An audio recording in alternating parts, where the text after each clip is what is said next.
Welcome to Business as a Magical Practice, where your business is the vehicle for your self-integration and soul evolution. My name is Sam Garcia, and I'm the founder of Dirty Alchemy Digital Marketing. And I'll be guiding you through how you can use your business as a spiritual practice and what magical businesses are doing to hit their goals and change the world. Together, we'll be relating the mystical to the world of business so that our work can unite spirit and matter, shadow and light, conscious and unconscious. Let's dive in. Welcome back to Business as a Magical Practice, very special episode edition. So every 11 episodes, we do these very special episodes that are more candid, where I get to answer your questions that you send in via Instagram, and I get to share some behind the scenes of my life and business, one of my favorite kinds of episodes that we do. But before we begin, I wanted to share something really exciting that just happened at Dirty Alchemy. We ran a giveaway over on Instagram for a course I created for private clients called Monetize Your Magic. It is a 8-week course for booking out your services and creating financial stability in your online business. It's currently only available to people in my mastermind, the Alchemical Business Intensive, and one-on-one clients.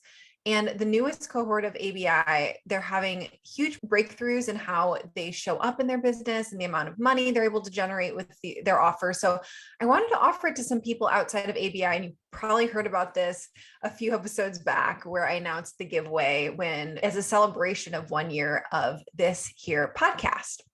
So we ran it. We had 5 magical business owners as winners, and they're just starting to go through the program. And it's just been so fun. So if you missed the giveaway, but still want to monetize your magic, I don't know if it's ever going to be available to the public. It might just be something that is a bonus for my mastermind and one-on-one clients. But anyone who is in the mastermind, who joins the Alchemical Business Intensive or one-on-one coaching, gets access to that. So if that is really calling you, click the link in the show notes to see if we're a mutual fit to work together. And if it's a match, then you'll get access to Monetize Your Magic for free. So let's get started. For this very special episode, starting out with my favorite things right now. Since the last episode, I could have made a really long list. I kind of want to share these more often because I get excited about things and I want to share about them. But number one is the Aura Ring plus Rise app. So I got an Aura Ring at some point last year. And if you're watching on YouTube, I'm showing a picture of it. I'm trying to see. Is this getting it? It's cute. It's like this gold thick ring that you put on, and it has these little sensors on it, and you wear it specifically for tracking your sleep quality and length. And it has all sorts of fancy stats that I don't really pay attention to that much. And here, like these little sensors on there. And it tells you heart rate variability and when you're in deep sleep versus, I don't know, the different kinds of sleep. I would have to look at the app on my phone to be able to tell you. And it lets you look at you get to see your activity level. So it tracks the amount of steps you do when you're in higher workout states versus lower workout states. And it's been a really cool thing. But what has really up-leveled it is a friend just showed me an app called Rise, Rise. And what it does is it connects with the Aura Ring or any sort of sleep tracker. If you use your iPhone, it'll just attach to or connect with the health thing in your iPhone and get that sleep data. And it maps out your day in alignment with circadian rhythms. So it'll show you, okay, at this part of the day, you're in this peak state. And at this part of the day, you're going to have an energy dip. And here's another like energy peak in your day. And this is when you should start getting ready for bed. So it's been really cool. I've actually attached it to my calendar, my actual Google Calendar that I use for all of my business. And I can see, I'm going to schedule recording this podcast during a peak energy level because I want my energy to go transmit through the episode. So I'm going to put this during my peak energy level. And then also it connects with the concept of sleep debt, which I hadn't heard before. But basically, it calculates what the ideal amount of sleep is for you.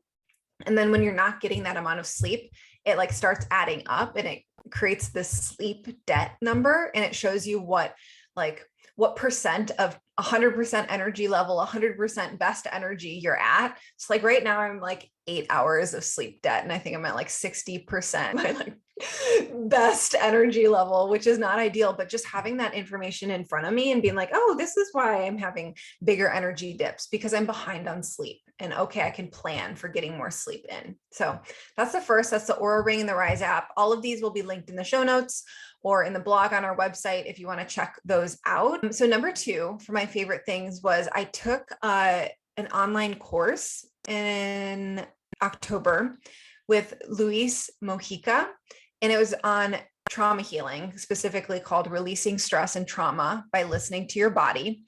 And it was incredible. I'm like, total shout out to Luis, because it was a truly life-changing course for me. And it's like a $300 course. So like ridiculously cheap in my eyes for what it is, where it's a full 6-week course. You get live trainings with him. You get live group somatic experiencing with him.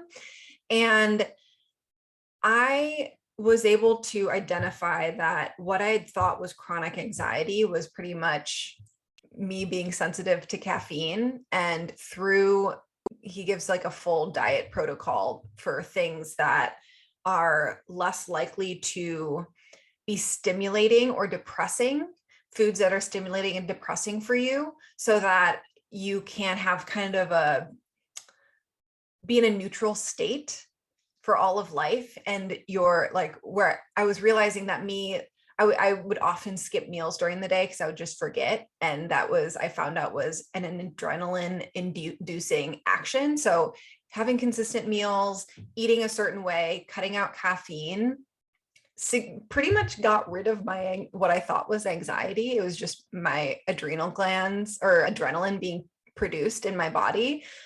And it was such simple switches. And I mean, the entire programming goes into all of these somatic practices that you can do to heal trauma through your body, and can't recommend it enough. Loved it.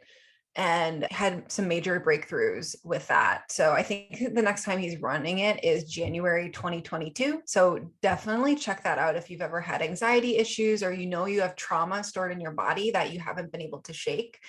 It is a very thorough and potent program that is an extremely accessible price. So that's number 2. And then for number 3, if you're following me on Instagram, in my Instagram stories, I've mentioned this a few times, but there is a guided meditation on YouTube by Michael Seeley called Guided Meditation for Meeting Your Future Self. And for the past couple months, I've been doing this meditation like once a week, and it's been blowing my mind. I stopped now because I feel like I've kind of reached this edge of after doing it like 6 times. It's an hour-long meditation. I usually get really annoyed and antsy during meditations over 25 minutes, but it's an hour-long meditation, and every single time he like totally takes you down and induces you correctly in a potent way. And you get to actually meet and converse with your future self. I know other programs, I've done other meditations where they do that, but this one is so good. It's just so good. And I pretty much made a Saturday ritual out of it, where I would make a ceremonial dose of cacao in the middle of the day, drink it, and then put on this meditation and lay down, and then journal afterwards, start to make some decisions on how I can be showing up and acting and thinking and living life as my future self, to do that quantum leaping stuff, that we all like to do. So link is in the show note for that too. Love it. It's so good. Please go listen to it now and tell me how you like it. I just want everyone to take this meditation. Okay, so anyways, changing gears to look at listener questions. So these are questions that people sent in on Instagram.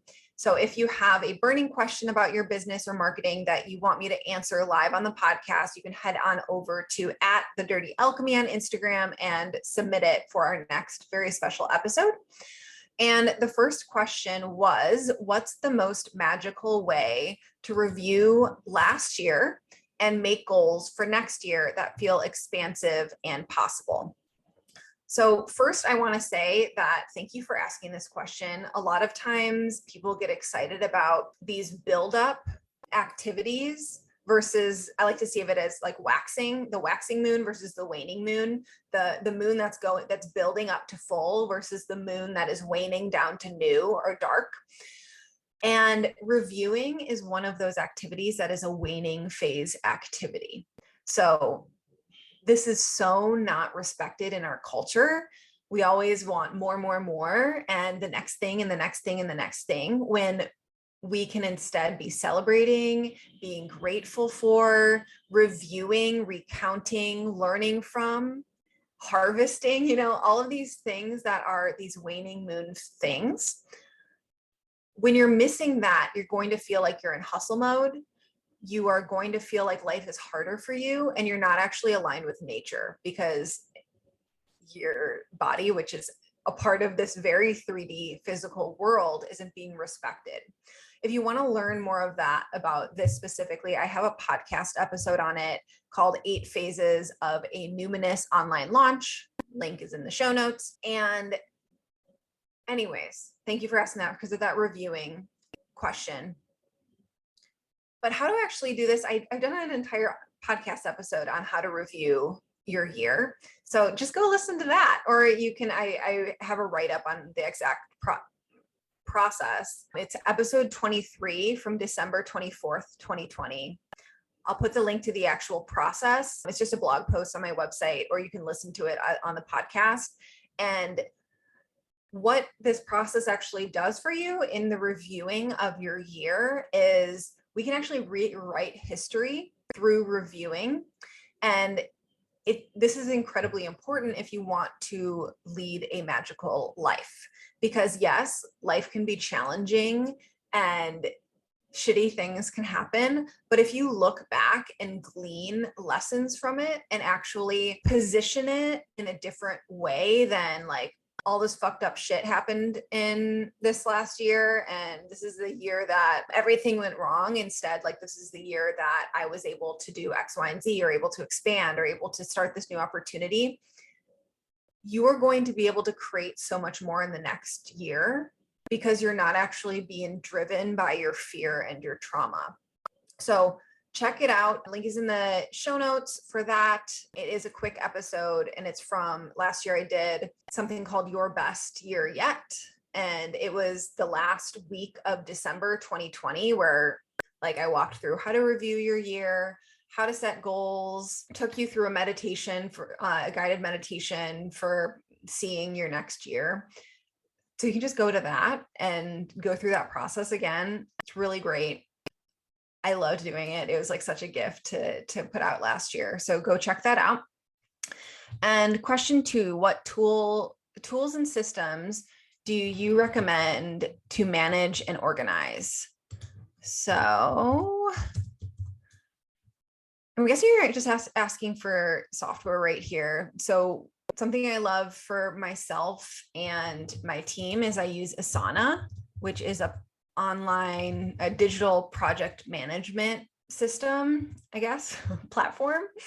You've probably heard it before. A lot of people also use Trello for this. I like Asana. It's free. I have my entire team on it. I'm able to create recurring tasks, create SOPs, set deadlines, assign stuff to other people. We can communicate through there. I can set it up by different clients. I can set it up by different projects. So it's all organized. So Asana is a base level thing. A lot of people have resistance to using project management software because you feel like it's this other thing you have to log into. But if you can use this as a solopreneur, just get all your fucking tasks out of your head. It will free up so much space in your brain to actually process more and think at a higher level. I had one of my clients in the first round of the Alchemical Business Intensive start using Asana for herself. And then later when we hired, I helped her hire a VA, bringing her into it. But just for herself, it was a game changer because she didn't have to try and keep all of her tasks and her projects within her head or on like a bunch of scrap papers all over her office. It's all in one place. You can see when deadlines are. You can stay on task. So love Asana. Toggle is another one, TOGGL. I use that for myself and my team. I can track all of their time. I can track my time. I've been using it for almost 10 years now. It's another free online tool that you can assign different clients, you can assign different projects, and you can track time. I've been pretty much time tracking religiously for the last like 8 or 9 years using Toggle. So I know exactly how much I'm working every week. I know exactly how many hours projects take. So it's so easy to see ROI, return on investment, on what projects are actually too much work for how much we're making from them. If we're giving too much to certain clients and we need to rework offers. So I love, love, love Toggle. And I can see exactly how much time different tasks are taking for the women on my team. So if something's taking longer than it should, it's really obvious. So like, do we need to cut that stuff out? Do we need to rework how we're doing certain things? So love Toggle. I use the Notes app on my phone a ridiculous amount for like everything. This is a very low tech solution to so many things for me, because I'm someone where ideas will come to me out of nowhere when I'm washing dishes, when I'm going for a walk, when I'm grocery shopping, just different content ideas or business ideas will come to me. And I just have ongoing notes on my calendar. I'll like write social media posts, or like 90% done with social media posts. And I have one shared with the copywriter on my team, and she'll rework those to make them finished versus 90% done. So I love the Notes app on iPhone. I use Google Calendar religiously for planning my week, for deciding when I'm going to work on projects, for setting meetings with people. I use Calendly for scheduling meetings with clients and with potential clients. G Suite is what me and my entire team uses. Google Drive is a godsend. So all of our spreadsheets and documents are shared on there, and that's how I share stuff with clients. And then I use a physical journal. So I'll usually plan out my entire week on my Google Calendar and put all of my tasks as calendar events on my calendar, on my Google Calendar. And then each day I'll write out those tasks onto my physical journal and just cross those out throughout the day. So I don't have to keep on looking at my calendar. I can just cross them out on a physical calendar. I know some people don't like physical calendars, but I really like that digital and non-digital synthesis. So those are the ones that first came to mind for managing and organizing. I mean, all of these are free tools. And I've been using them for years. It creates a really simple and connected business. Okay, question 3. How hard was it to openly build a business with a spiritual emphasis? Were you afraid? So I started my business as a general marketing agency because I thought it was easier to get clients. Well, I mean, I actually started my business as a freelancer doing marketing for businesses I thought were really cool and just pitching them for me to do marketing for them. But when I actually transitioned to thinking of myself as a business and growing a team as a business, it was a general marketing agency, and I was doing some local clients, but it kind of was always, because I had started as a freelancer working for conscious companies, because I just would always pitch those because I wanted to work with those kinds of businesses. I've always been working with spiritual clients, but I know exactly what you're talking about. And that fear definitely held me back for a few months because I didn't want to be out in public with what I was doing. And I honestly built my business to a very successful level just by referral and direct reach out. So I actually was able to delay having to face that fear for a long time because I built a successful business without needing anything from social media or website or anything like that. But then you just have to face the fear. I personally like culling your social media list. Are you actually friends with those people from college, or are they just like random Facebook friends that you still have? Like, you're welcome to unfriend them.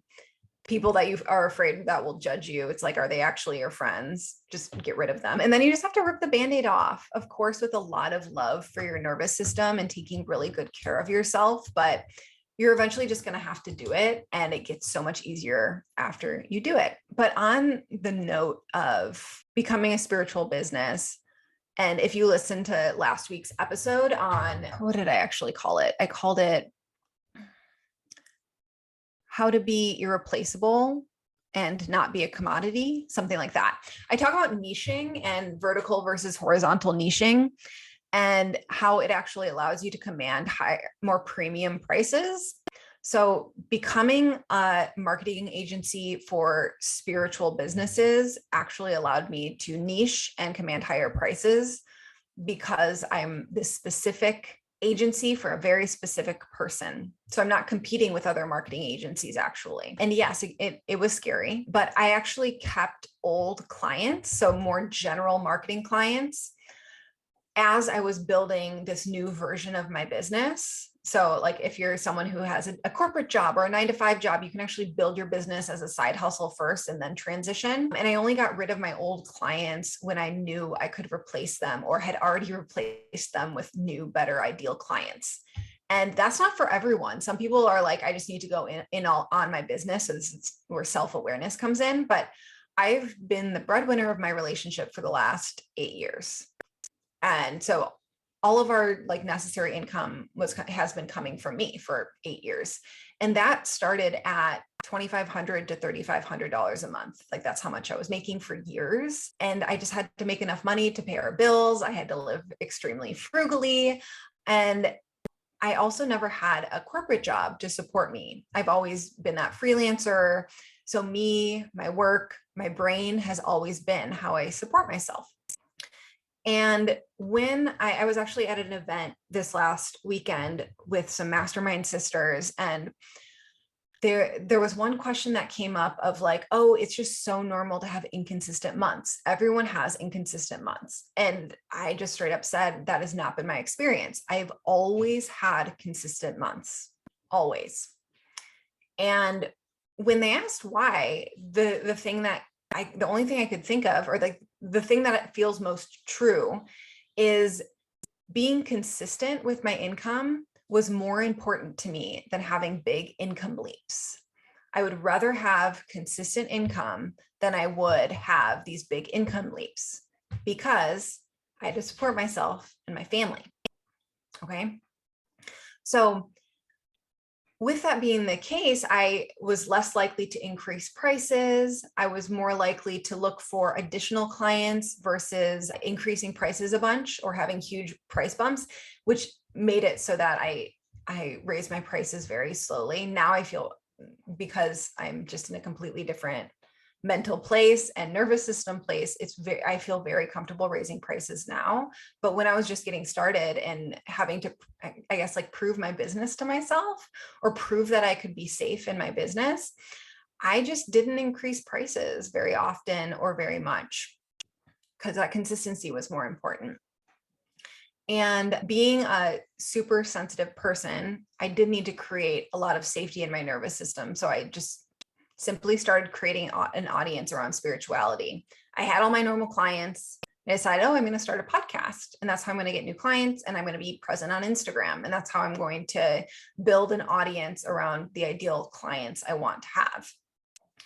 And as I said, I had evidence of spiritual marketing. I was a launch manager and a tech magician for an astrology company whose CEO used a ton of spirituality in her business. Like we would do group meditations on our team calls and design launches around astrological timing. So that was already a part of the business when I was getting a lot of experience in launches and marketing.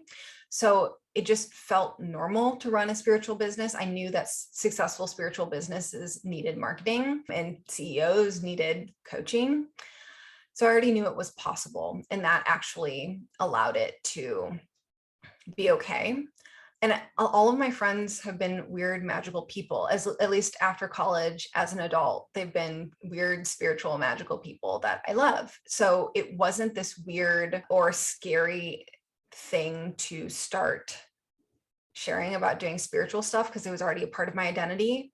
I was already surrounded by people who felt the same way. If anything, the harder part was starting to talk about how much money I make and being super successful in business. Like that started to get weirder around the people I was surrounded by. So big lesson here is start surrounding yourself with people who are where you're at or where you want to be. If you aren't around a lot of entrepreneurs, like start making entrepreneur friends, join masterminds, join programs, join Facebook groups, whatever you need to be surrounded by other people who are entrepreneurs, who are spiritual, who are making good money, because that will impact so much, so much. If you're talking about your business and what you want to do with, like, I don't know, your Aunt Sue, and she thinks you're nuts and what you're doing is totally crazy and unstable, then like it could actually affect whether or not you take action. So keeping your goals and your dreams sacred and sharing it with people who can help you hold that vision and believe in you is really important. So actually creating community around that is a super important thing. Okay, one more note I wanted to have around this is you do want to teach yourself to have your back no matter what. So you launching a spiritual business, and if people you used to be friends with or people in your current community say weird things to you about it, and they start mirroring your own doubts in your mind, you actually have to teach yourself to have your own back. So having your own back no matter what people say, having your own back when your launches fail, when you don't hit your goals, you'll actually you won't set big goals, and you won't allow yourself to desire what you truly desire if you're an asshole to yourself when you don't hit it. So if you start now, no matter what goal you set, no matter what scary things you do, no matter what your desires are, being with yourself and having your own back is incredibly important. And if you look back and you're like, oh shit, I put out an Instagram post and no one liked it, and I told myself that I was a terrible writer and nothing was going to work, like, go forgive yourself for being mean to yourself. But look back and see how this pattern has been, because it's going to hold you back so much if you're an asshole to yourself when you are actually going after your dreams. So commit to loving yourself no matter what, having your own back no matter what. Okay, so question 4, how much time do I need to do one-on-one coaching before I can expect a successful launch of a membership program? Okay, first of all, I'm going to share you my biased opinion about membership programs. I really, really don't recommend doing a membership program just about any time in your business. I have been on the back end of 3 7-figure membership programs. So businesses that a huge part of their income comes from membership programs, and they are very, very, very expensive to run. I'm talking about $40,000 a month in person costs and team costs to support that level of membership, because you have to have a lot of people in it to get to a level of success. Or if you're a smaller business and like it becomes this huge time and energy suck in order to give to something that doesn't have that many people in the program. It is a harder sell to sell a membership than a one-off course, because people are going to say yes to something that doesn't ever end versus like, this is the price and this is the program. That's something I learned very early on. Harder to sell a membership than it is to sell a course or a program.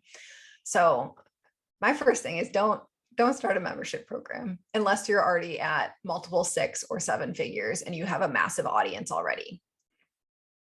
Because another part of this is there's always churn. That's a term with memberships, churn. How many people are you losing each month? How many people are you losing each month that you then have to get more of just to be at that exact same level? So I'm just going to share, this is my biased opinion. Don't do a membership program unless you're already at a very large audience space. Okay. Not what you wanted to hear, but I'm going to change this question now to how much time do I need to do one-on-one coaching before I can expect a successful launch of a small group program or an online course? Okay. So plenty of coaches will recommend to you that you wait until you have a wait list until doing a launch, just because it's kind of a proof of concept. There are people, you have created enough demand to launch a program. I personally started doing group programs before I did one-on-one coaching, selling one-on-one coaching, but I had years of experience in my field. I had strategy and coaching within the marketing work I gave, but I actually then just went straight to selling a group program without a big audience or anything. I just decided to start my podcast and start going hard on Instagram.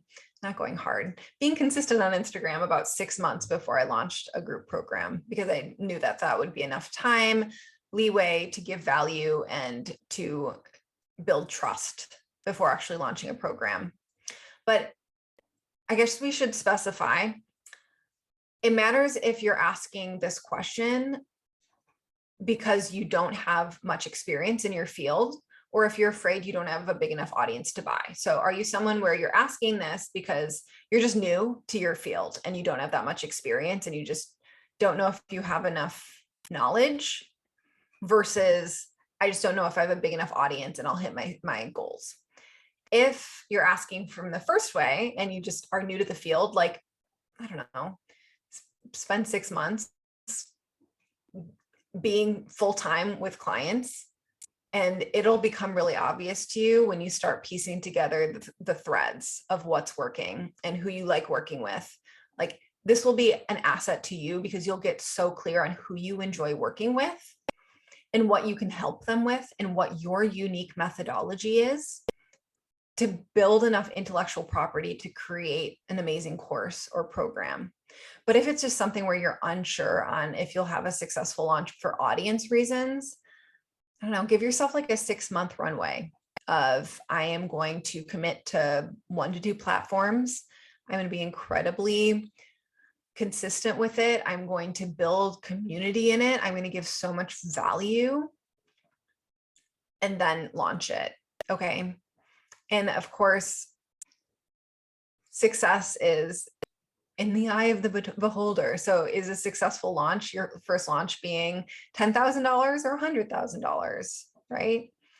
It depends on what your actual goal numbers are. Another question I would ask myself is, or I would have you ask yourself, is if you're willing to have no one sign up, then you're ready to launch a group program. Okay. Because a lot of times the first launch is a flop. Not to instill anything in your brain, but if you can hold yourself through no one signing up and not crumble and die, or, like get into a total hole and want to shut down your business, then you're ready to do a launch. Okay. Because a lot of it is a learning process. Okay. So question 5, what's the best way to start investing in your business while you still require income from another job, gig, source? I want to give everything to the business that I'm building, but I am not yet at the point where it can be my main source of income. This is so common. I have heard coaches recommend investing $100,000 in your business before really taking profits. I don't agree with that because, like I said, I've been the breadwinner. I've had to provide all the income for my family. Not everyone's in that boat, where I know other coaches where they have like real estate income, passive income from real estate, or their husband has a salary they can live on, or they have another job that they're in, and that would change the situation. But if you're someone who needs to provide income for your business, you obviously need to be making enough to cover your bills, right? And I have invested very heavily into my business over the years. Like, we're talking easily $100,000 in courses, trainings, and mentors over the year. I invest 5 figures each month on my team and software for my business. So like, I am a huge fan of investing in my business, but never at the expense of my actual cash flow. So some people are pro debt and they're fine with debt. I personally, I didn't feel safe doing like the whole debt route. So I only spent as much as I could afford and started just making enough money to afford what I wanted to afford. But if I was just getting started in my business again, and I was looking to invest in things, the best way, because the question was, what's the best way to start investing in your business while you still require income, is I would learn how to sell. Take a sales training. There's a bunch of great ones out there. Learn how to sell, learn how to do sales calls. We don't learn that. We were not taught that in school, but as a business owner, it's one of the most important things you can learn. The next thing would be investing in learning how to market, learning marketing, specifically how to write marketing copy, how to learn how to do copywriting, and learn how to do good messaging. Okay. So important. You don't need to learn how to put out a website. Like, you don't need to learn how to do a beautiful branding, but learning how to do a sales call successfully and address objections, and learning how to market your work and write. So important. And then the third piece, the last thing I would recommend investing in is money mindset. So huge. And there are great courses on that. There's a bajillion money mindset coaches you can hire. But that is something where if you have weird money mindset stuff holding you back, it is making a significant impact on your business. So invest in that. Also, it kind of sounds like you have another job, which might mean you can actually afford to hire a virtual assistant, a VA, and actually delegate the things that frustrate you that you have to do. So if you're someone where you have kids and you're trying to start a business, or you have a job and you're trying to start a business, like where a lot of people may tell you like, oh, don't hire help until you're at a certain level of income, you're actually more lacking in time than you are in money. So you paying someone to do things like commenting on posts, or posting your stuff on multiple social media channels, or responding to your emails, like that would be a great investment.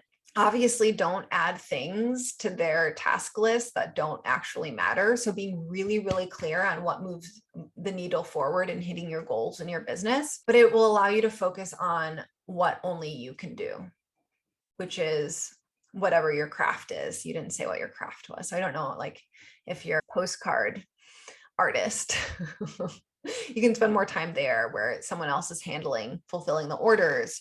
Or if you're a coach, you can spend more time writing post copy and coaching, where someone else can be like putting stuff places. If you're an herbalist, you can be in sessions with people, or creating products versus fulfilling or doing customer service. So I'll throw that out there. I think that answers your question. Feel free to follow up if after you listen to this and tell me if I didn't answer your question fully.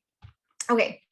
So now I'm sure a lot of you are fully in the holiday season now, planning all your gifts and scheduling time with your family, which can be really fun. But this is also the time of year when business owners can tend to come up against time constrictions and struggle to balance their personal life with their business. So much of this season is about coming together with family and friends. But if your business isn't set up in a way that allows you to step back for days or even weeks at a time while your business runs on its own, you're probably just going to overextend yourself and end up missing out on family time anyway, because you have to check those last minute emails or make sure things are scheduled correctly. So I wanted to share some of the experiences of my one-on-one coaching clients who have recently got a ton of time back in their lives because of the systems in their business that we're in the process of setting up. So one of them, she realized actually that she's already at her goal for the year. So she actually doesn't have to push in December, where a lot of us, even spiritual women or humans in this field who know the importance of rest and nervous system care, like we're still pretty conditioned to always be in growth mode. So she's giving herself permission to take December pretty much completely off, and then just do a mini launch of like a product, a simple workshop for fun, as a fun start of the month. And she was able to repurpose 90% of her last launch, and she's already hit her stretch goal for this mini launch in half the time with like so much ease. And now she's like, we're not even halfway through December and she's done. Another client was able to take an entire month off of vacation 2 weeks before a $250,000 launch. And how we were actually able to do that was I helped her hire an OBM for her business, and we were able to pretty much externalize her expertise. So take all of the knowledge within her brain and put it into a digital format so that her clients could be served and the objections could be handled, and all these things were able to go and run without her. And she would take an entire month off for vacation before a massive multiple six-figure launch. Not many multiple six-figure or seven-figure businesses are able to do that. So this is actually what is possible when you start relying on systems and be really conscious about making your business not just about you, but your business being strong on its own. So another client who has only been able to work about 15 hours a week because of her current kid situation with having a hard time finding a nanny right now, she is a quarter of the way to her launch goal before actually opening cart. Could you imagine that if you were only working 15 hours a week and you could get to a quarter of the way to your launch goal before open cart? Fucking incredible. So celebrating her. And then another one was at a little over 200,000 this year, but working full time. And we've been able to look back. Where she was fully at is she would look back at the end of a day and not remember what she did. I just worked a full fucking day and I don't really remember everything I just did. So we've been able to actually cut out all of the bullshit tasks that she's doing so that her schedule is completely freed up. And it actually is making it so that she can increase her profit margin, which is the difference between how much revenue you have minus expenses. So how much extra money you actually get to take home, because we're also doing that for her team.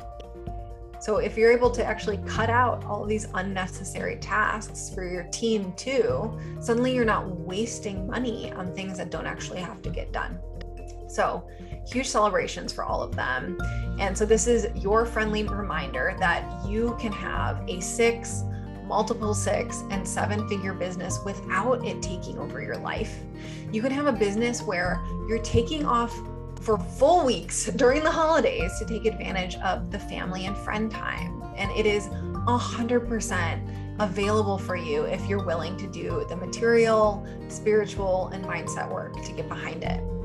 So I have room in my schedule for one more one-on-one business coaching client before it goes to a wait list for the next 4 months.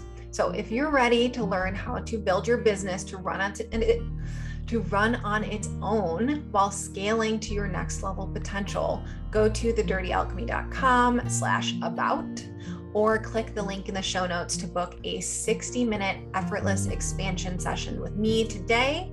And we will be diving into creating a plan to address the challenges in your business and see if we are a mutual fit to work together. So I can't wait to meet you and brainstorm some solutions to your business challenges. And I will see you next week for the astrology of 2022. I have my personal business astrologer, Robin Langford of Wicked Veracity, coming on to set you up for cosmic success in 2022. And it's going to be so good. I'm so excited about this one. And this is going to be such a great tool as you're planning out 2022. So make sure you tune in next Thursday. And that is all for this week. Thank you so much for joining me, and I'll see you next time.